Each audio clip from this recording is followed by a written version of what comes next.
महाराज जी, भगवत नाम चिंतन करते समय संकल्प विकल्प चलते रहते हैं तो नाम छूट जाता है, तो नाम के साथ अखंड कैसे जुड़ा रहना चाहिए? ये मनोराज्य कहा जाता है, इसे मनोराज्य कहा जाता है। मन का जो संकल्प विकल्प है इसे मनोराज्य। इतनी प्रियता नाम में जपते जपते जब हमारी आ जाएगी तो संकल्प विकल्प रद्द हो जाएंगे, ये डिलीट हो जाएंगे। फिर लंबा समय चलेगा कि मानो 10 मिनट हुआ अभी मन कहीं गया नहीं, फिर 20 मिनट हुआ मन कहीं गया नहीं। एक आध मिनट तो ऐसा होगा ही कि जिसमें मन टिकता है नाम में, बराबर तो नहीं टिकता, लेकिन एक आध मिनट तो टिकता होगा ना। तो पहले कभी एक आध मिनट भी नहीं टिकता था। धीरे धीरे हम समय को बढ़ाते जाएं और मन जब हमारा भाग रहा हो तो हम नाम पर ज्यादा जोर दें, नाम का चिंतन करें, राधा। क्योंकि चिंतन में फंसा दोगे तो एक संकल्प विकल्प बंद कर देगा। इसीलिए हम कहते हैं चाहे 5 मिनट ही सही, 10 मिनट सही, चिंतन सहित नाम किया। यदि निष्काम गुप्त ध्यान सहित जप हो तो बहुत जल्दी लाभ हो। निष्काम हो और गुप्त हो और ध्यान सहित हो तो बहुत जल्दी नाम का प्रभाव पड़ेगा।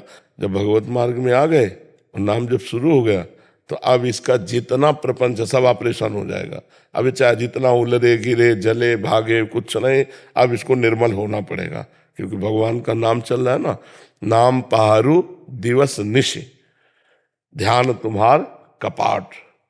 रात दिन भगवान नाम का पहरा है और भगवत ध्यान रूपी दरवाजा बंद है तो जाएगा कहाँ मन, कहाँ जाएगा निकल के। रात दिन नाम भगवान का पहरा है और रात दिन भगवान के ध्यान का दरवाजा बंद है तो जाएगा कहाँ। भड़बड़ा ले वही संकल्प विकल्प कर ले, इसके बाद इसको शांत होके भगवान के ही मार्ग में चलना है। बस हट करके नाम जप करता रहे। धीरे धीरे जब प्रभु से अपनापन होने लगता है तब फिर मन रुकने लगता है। अभी प्रभु पराये से लगते हैं, संसार अपना लगता है, नहीं पत्नी पुत्र शरीर रुपया घर मकान ये लगता मेरा है, और भगवान एक पराये से लगते हैं। और जब नाम जप करते करते भगवान अपने लगने लगते हैं और ये सब स्वप्न जैसा लगने लगता है, तब जानो अब सही भजन हो रहा है। उमा का हूं मैं अनुभव अपना, सत हरि भजन जगत सब सपना। ये सपने कैसे पदार्थ दिखाई देने लगे और भगवान का भजन सत्य, तो मानो जीवन सार्थक हो गया। इसके लिए नियम है कुछ, कम खाना, बहुत कम नहीं, युक्त। मतलब भोजन पाने के बाद अगर आपको पाया जाए तो 2-4 रोटी और पा लो, ऐसा भोजन पाना चाहिए। मतलब भूख मिटी नहीं और हमारा भोजन हो गया, उसे अल्पाहार कहते हैं। कम सोना, 4 घंटे 5 घंटे 24 घंटे में बस। उसको चाहे 2 बार में सो ले चाहे 1 बार में सो ले।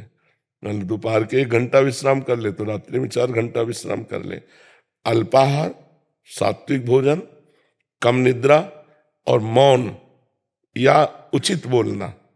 या तो एकदम मौन हो जाए और या उचित बोले। उचित माने आवश्यक है तो विचार करके हितकर पवित्र शास्त्रीय भाषा, नहीं तो मौन। गंदी बात बोलोगे तो भजन वाणी में टिकेगा नहीं। अश्लील संभाषण, दूसरे की निंदा करना, दूसरे के विषय में वार्ता करना, गंदी बातें वार्ता करना, ये भजनानंदी को शोभा नहीं देता। यदि ऐसी बातें करेगा तो उसकी जबान में भगवान नाम टिकेगा नहीं। तम्बाकू खाता है, बीड़ी सिगरेट पीता है, नशा करता है तो भगवान नाम जबान में टिकेगा नहीं। उसको सिद्ध होने के लिए पवित्रता चाहिए। तो अल्पाहार और राइट टाइम सोने जगने का, और कम बोलना या मौन रहना, ये 3 बातों पर विशेष ध्यान दें। और जो नाम जप करने वाले संत जन हैं उनका संग हो, भक्तों के चरित्र सुनने चाहिए, इससे हमारी भजन में प्रीति होती है। वो बड़े बड़े कष्ट सहकर भगवान का भजन जब करते हैं तो अपने को लगता है अपने क्या भजन करते हैं, देखो इतना कष्ट सहा फिर भी भगवान के भजन को नहीं छोड़ा।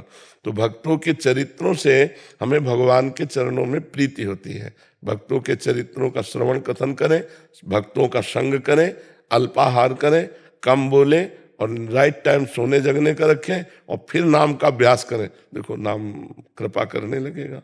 जो कृष्ण नाम है वही कृष्ण है, जो राधा नाम है वही राधा है, जो राम नाम है वही राम है।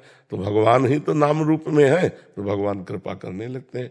जिह्वा में विराजमान हो जाते हैं, कंठ में विराजमान हो जाते हैं, हृदय में विराजमान हो जाते हैं, फिर रोम रोम में वही नाम